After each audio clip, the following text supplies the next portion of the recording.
Hello, my name is Bharat Gotoskar and I love to show Mumbaikars the heritage hidden in the nooks and crannies of their own city. Today we are here to explore Mahim. Some of you may know it for the Mahim church, some of you for Mahim Dargah and some for the Sitla Devi temple.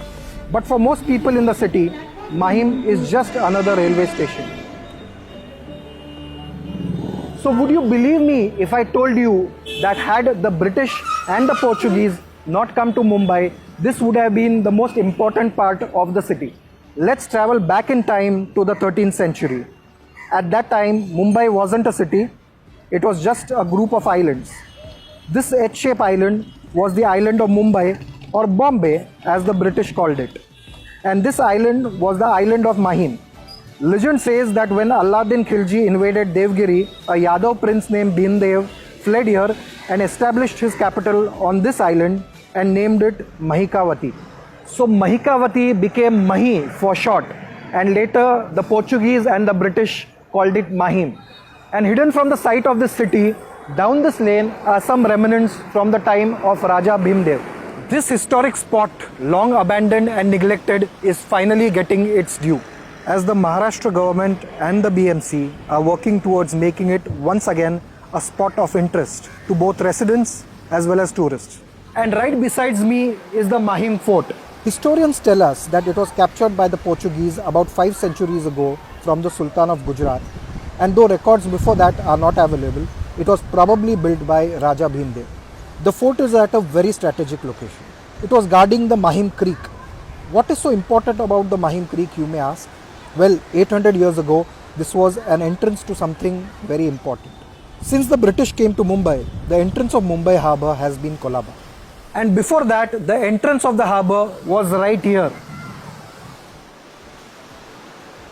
Ships would enter the harbour from the Mahim Creek and go around the island of Parel and dock somewhere near Shivdi.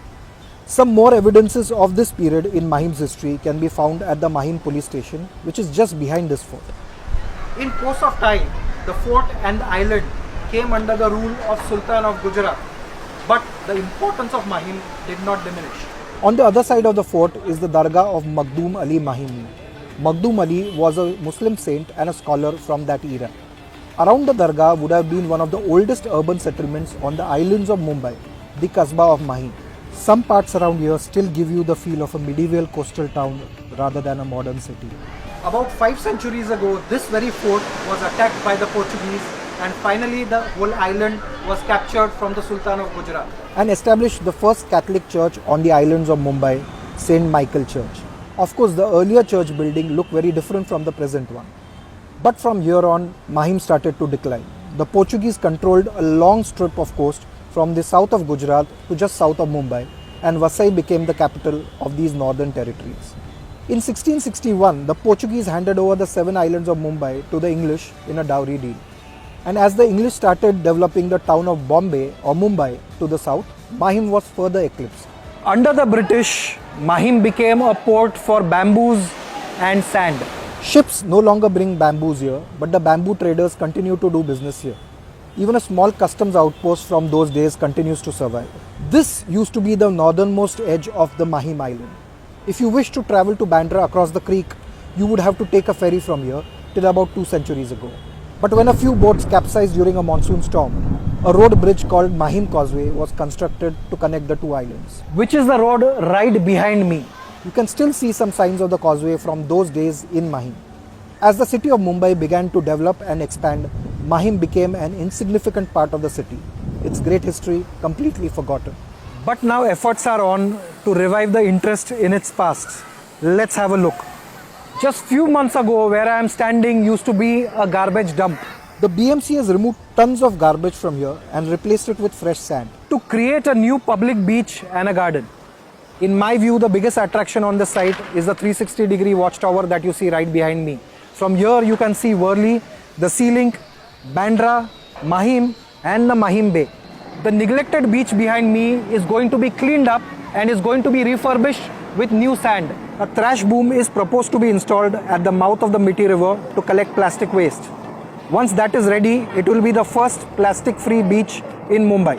To prevent erosion of the beach, new trees have been planted which thrive on the saline area. The Mahim fort is going to be cleared of all the encroachments here, and the State Archaeology Department is going to restore it to its former glory. And the bamboo fencing right behind me blends really well with the bamboo bazaar right behind. And here you have an open air gym which is free for use for residents of Mumbai. And interestingly, if you see, all the equipment is made of wood which can withstand the salty moist air next to the sea. This is the initiative of the Tourism Minister of Maharashtra, Mr. Aditya Thackeray, and has been ably supported by the local corporator, Mr. Milind Vaidya.